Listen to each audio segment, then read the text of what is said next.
At 11:43 on the morning of February 14, 1945, Private Andrew Carter stood 40 meters from the German bunker line outside the village of Krinkelt, Belgium. The snow had stopped an hour earlier. The air was still. Temperature, -6 degrees Celsius. His flamethrower weighed 32 kilograms. The fuel tanks were full. He had been ordered to wait. From the nearest bunker, a voice called out in accented English. "You have 60 seconds. Drop the weapon and walk forward with your hands visible." Carter did not move. The voice called again. 50 seconds. Behind him, his platoon sergeant lay dead in the snow. To his left, the remains of 2nd Squad were pinned behind a destroyed half-track. They had been there since dawn. The voice continued counting. 40 seconds. Carter's flamethrower was a Mark II-2 model, issued 3 days earlier at a forward supply depot in Elsenborn. The ignition trigger had jammed twice during training. His company commander had called it a fireworks display for men too scared to use a rifle. 30 seconds. Carter adjusted his grip on the fuel line. The bunker ahead was reinforced concrete, walls 1.2 meters thick. Wehrmacht engineers had built it in October. It covered the road to Würzfeld. 2 previous assaults had failed there. 20 seconds. Andrew Carter was 19 years old. He had grown up in Bellefontaine, Ohio, working in his father's foundry. He understood heat. He understood fuel mixture and oxygen flow, and the way metal weakened before it failed. The Army had assigned him to a rifle company. He had never fired the flamethrower in combat. On the transport to Belgium, a staff sergeant from Pittsburgh had asked him what he planned to do with a weapon that made him the priority target for every German rifleman within 400 meters. Carter had not answered. The sergeant told him the average life expectancy of a flamethrower operator in combat was 4 minutes. That was 30 seconds longer than a messenger dog. 10 seconds. The other men in his platoon called the flamethrower the suicide torch. It held 19 liters of fuel, a mixture of gasoline and diesel thickened with a polymer compound. Maximum effective range, 23 meters. The ignition system used a hydrogen torch and a pressure valve. When it worked, the flame reached temperatures of 1,000 degrees Celsius. When it failed, the operator burned instead of the target. Carter had seen that happen once, during a demonstration at Camp Maxey in Texas. The operator had died before the medics reached him. The German voice had stopped counting. Carter heard boots on concrete. A machine gun position opened up from the second bunker, 200 meters to the right. The rounds hit the frozen ground 6 meters in front of him, sending up small clouds of snow and dirt. He went to one knee. The firing stopped. From the first bunker, a different voice called out in German. Carter did not speak German, but he understood the tone. He looked back toward the half-track. No movement. The only sound was wind across open ground. His hands were numb inside the insulated gloves. The flamethrower's shoulder straps cut into his collarbone. He had tightened them that morning, following the manual's instructions. The fuel made a soft sloshing sound when he moved. He checked the pressure gauge. 80 pounds per square inch. The manual recommended 75. Carter stood and began walking forward.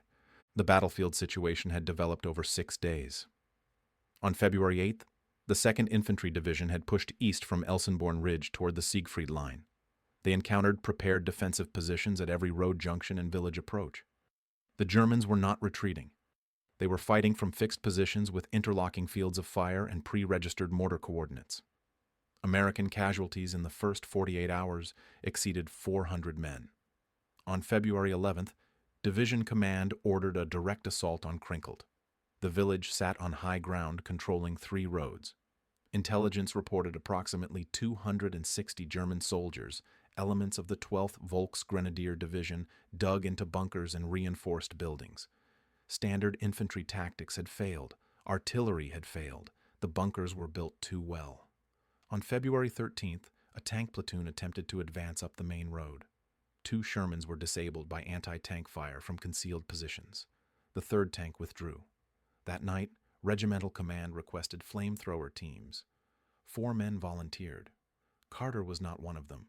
His platoon sergeant, a man named Howell from Kentucky, had pointed at him and said "you," because Carter was the only man who had read the technical manual completely. Carter walked at a steady pace. 15 meters from the bunker, the machine gun in the second position tracked him but did not fire. He could see the firing slit now, a horizontal gap 30 centimeters wide. He stopped at 10 meters. The voice called out again, "Drop it!" Carter set the flamethrower down slowly, keeping his hands visible. Then he unslung his rifle and placed it in the snow. He raised both hands and took 3 steps backward. From inside the bunker he heard voices in German, discussing, one voice arguing with another. Carter counted 4 distinct speakers. The machine gun was still trained on him. He waited. 20 seconds passed.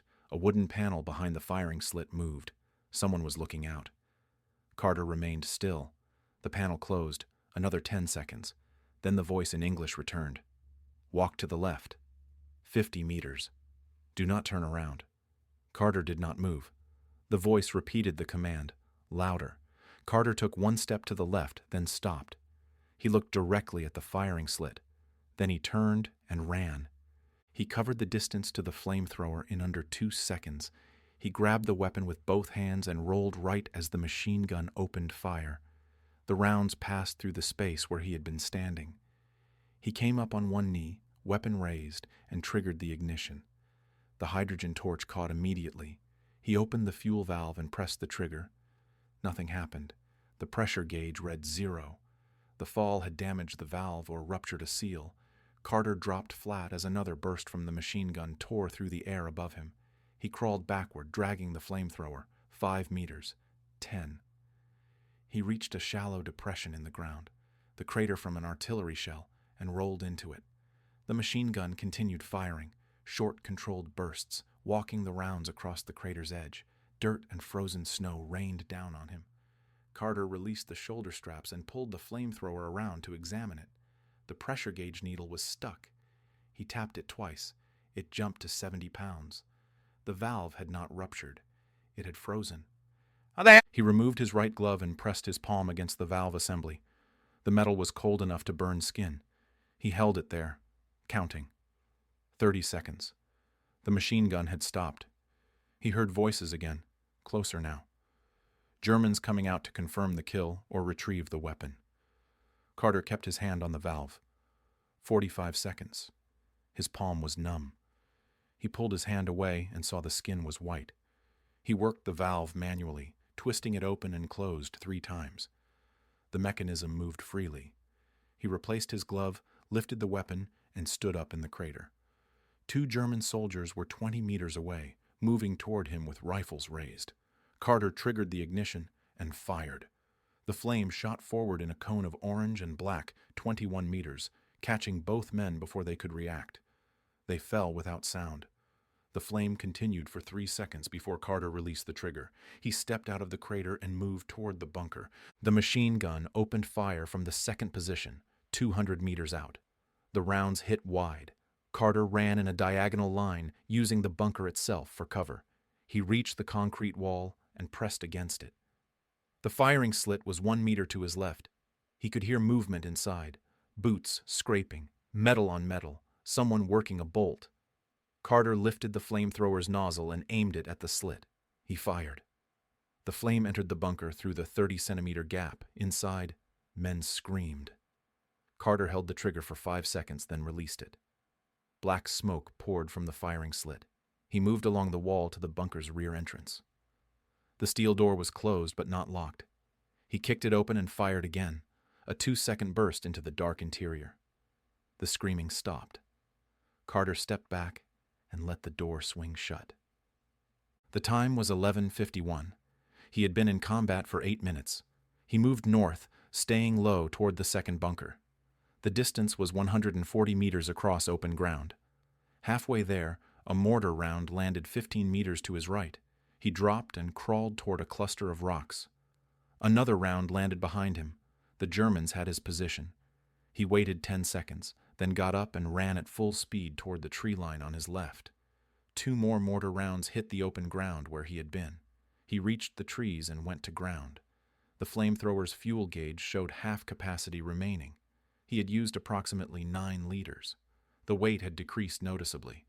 He adjusted the straps and began moving through the trees parallel to the bunker line. At 12:04, Carter reached a position 30 meters west of the second bunker. The machine gun that had been firing at him was silent. He could see the weapon's barrel protruding from the firing slit. No movement. He watched for 2 minutes. Nothing. He left the trees and moved toward the bunker in a wide arc, approaching from the side where the machine gun could not traverse. At 15 meters, he stopped. The bunker was identical to the first. Concrete walls, single firing slit, rear door.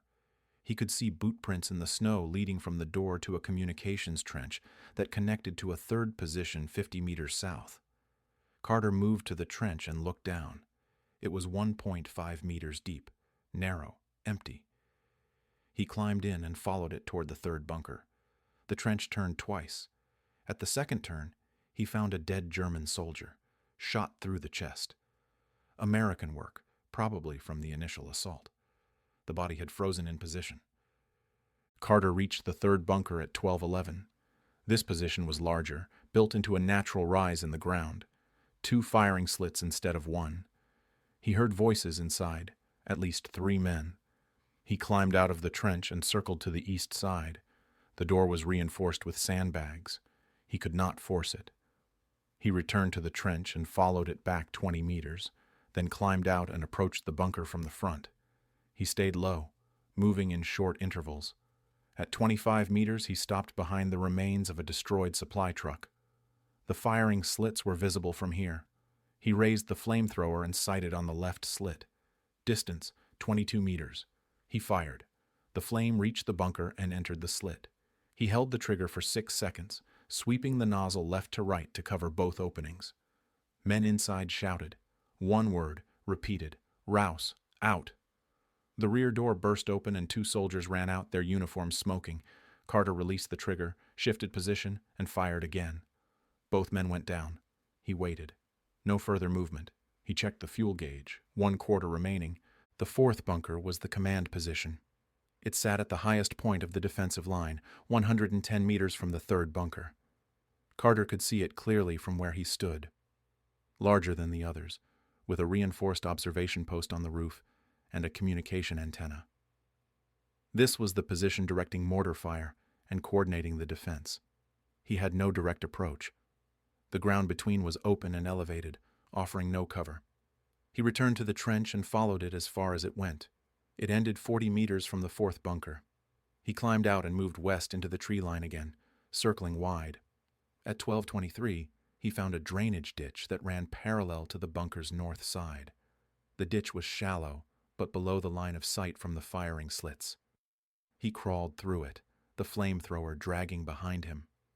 The ditch brought him to within 12 meters of the bunker. He stopped and listened. Inside, a radio was transmitting, static and German voices, someone giving coordinates, someone else confirming. The radio went silent. Carter waited. 2 minutes passed. A soldier emerged from the rear door carrying a metal canister. Water. The man walked 10 paces to a collection point where other canisters were stacked. He set his canister down and turned to go back. Carter stood up from the ditch and fired. The flame crossed the distance in under a second. The soldier fell.